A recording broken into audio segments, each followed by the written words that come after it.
Engine బోర్కు వచ్చేస్తుంది, engine పని చేయదు.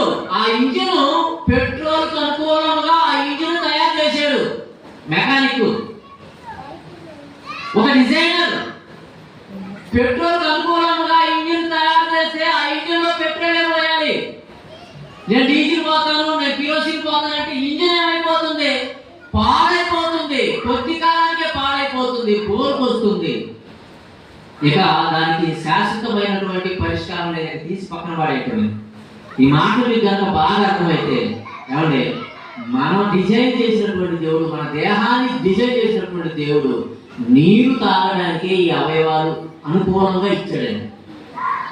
కానీ నీరుని మనం ఏం చేసామంటే మధ్యమంగా మార్చుకొని తాగుతున్నాం, ఈ దేహాలని పాడు చేసుకుంటున్నాం. దేవుడు విడిచిపెట్టడండి. 1 కొరింథీయుల రాసిన పత్రిక 3:16